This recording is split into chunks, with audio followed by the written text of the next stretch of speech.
प्यारे दर्शकों नमस्कार। आइए नजर डालते हैं हमारे प्यारे राज्य हरियाणा की तमाम बड़ी खबरों पर।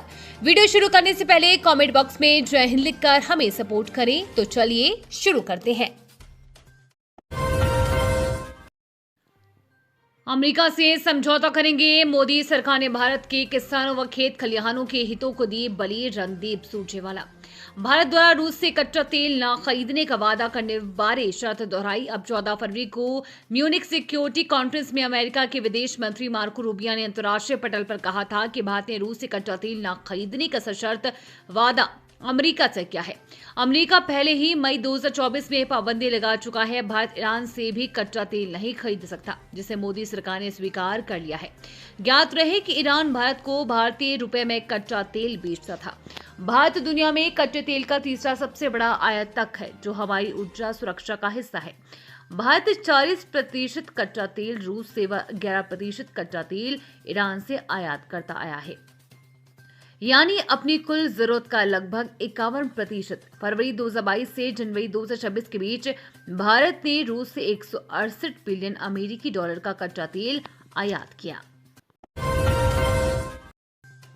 फरीदाबाद में डीटीपी विभाग की बड़ी कार्यवाही, अवैध बैंक्वेट हॉल, गेम जोन और ढाबे पर चला पीला पंजा।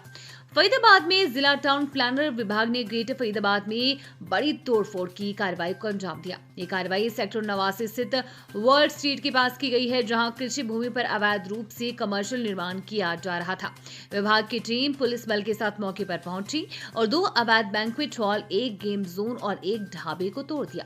डीटीपी अधिकारी यजन चौधरी ने बताया कि विभाग को इस जगह पर अवैध निर्माण की शिकायत मिली थी। जांच में पाया गया है कि बिना अनुमति व्यावसायिक गतिविधियां चलाई जा रही थी। उन्होंने कहा कि करीब 1 महीने पहले ही संबंधित लोगों को नोटिस दे दिए गए थे और जगह खाली करने को कहा गया था। इसके बावजूद निर्माण नहीं हटाए गए।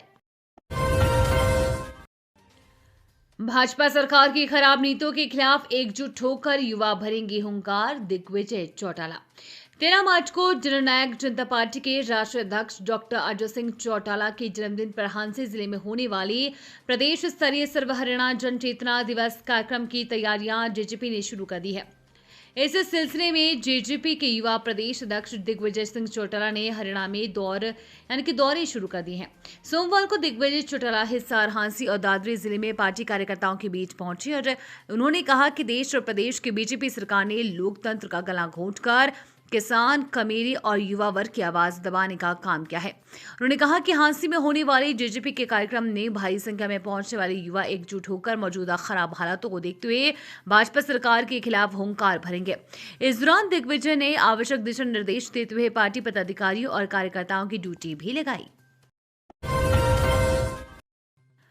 39वां सूरजकुंड मेला संपन्न, 50 देशों के 800 कलाकार और कारीगर बने प्रतिभागी, 20.88 लाख लोगों ने देखा मेला। राज्यपाल असीम कुमार घोष ने कहा कि सूरजकुंड अंतर्राष्ट्रीय आत्मनिर्भर शिल्प महोत्सव प्रधानमंत्री नरेंद्र मोदी के आत्मनिर्भर भारत विजन का मजबूत व जीवंत उदाहरण है। ये लोकल से ग्लोबल आत्मनिर्भर भारत के मंत्र से प्रेरित है। सूरजकुंड मेला एक वाइब्रेंट प्लेटफॉर्म के तौर पर उभर रहा है, जहां ट्रेडिशन और नवाचार मिलकर काम करते हैं। राज्यपाल प्रोफेसर असीम कुमार घोष रविवार को 39वें सूरजकुंड अंतर्राष्ट्रीय आत्मनिर्भर शिल्प महोत्सव के समापन अवसर पर अपना संबोधन दे रहे थे। उन्होंने कहा कि मेले से ही लोकल शिल्पकारों को अंतर्राष्ट्रीय स्तर पर ग्लोबल पहचान मिली है और प्रदेश में मुख्यमंत्री नायब सिंह सैनी के नेतृत्व में राज्य सरकार कला एवं संस्कृति को बढ़ावा देने की दिशा में सजग है।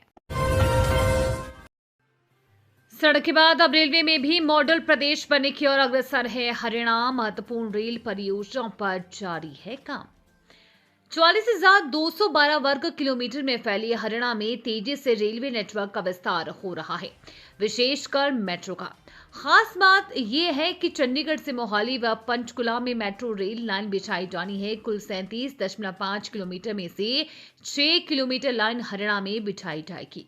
इस परियोजना पर कुल 13,909 करोड़ रुपए खर्च होंगे, जिसमें हरियाणा सरकार करीब 1,800 करोड़ रुपए खर्च करेगी।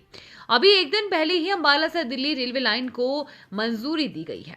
गौरतलब है कि केंद्र सरकार की ओर से 2026-27 के लिए रेलवे बजट के तहत हरियाणा को ढांचागत सुधार के लिए 3,566 करोड़ रुपए का आवंटन किया गया है, जो कि पिछले वर्ष के मुकाबले 150 करोड़ रुपए अधिक है। ऐसे में लंबित परियोजनाओं को पूरा किया जा सकेगा। पिछले वर्ष 2025-26 में हरियाणा के लिए 3,416 करोड़ का बजट निर्धारित किया गया था। हरियाणा के 13 स्टेशन आधुनिक तकनीक से होंगे लैस। रेलवे प्रशासन ने उठाया अहम कदम, मिलेगा ये वादा।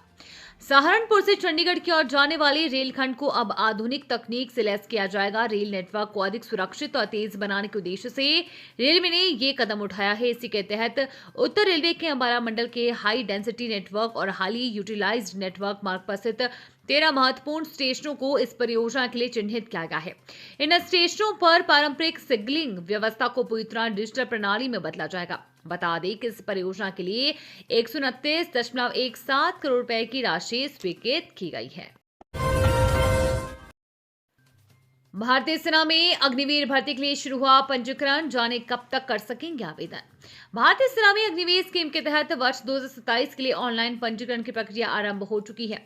हरियाणा के 6 जिलों अंबाला, कैथल, कुरुक्षेत्र, करनाल, यमुनानगर, पंचकुला और केंद्र शासित प्रदेश चंडीगढ़ के पुरुष अभ्यर्थियों तथा दिल्ली, हरियाणा, हिमाचल एवं चंडीगढ़ की महिला अभ्यर्थियों के लिए पंजीकरण 13 फरवरी 2026 से 1 अप्रैल 2026 तक होगा। सभी योग्य अभ्यर्थी वेबसाइट पर ऑनलाइन पंजीकरण कर सकते हैं। सरकारी प्रवक्ता ने बताया कि यह भर्ती प्रक्रिया पुरुष वर्ग में अग्निवीर, अग्निवीर तकनीकी सामान्य कर्तव्य, अग्निवीर लिपिक स्टोर कीपर तकनीकी और अग्निवीर ट्रेड्समैन 10वीं और 8वीं पास तथा महिला वर्ग में महिला मिलिट्री पुलिस के लिए आयोजित की जा रही है। ये थी आज की फटाफट खबरें। हम मिलेंगे अगले बुलेटिन में, तब तक के लिए धन्यवाद और जय हिंद।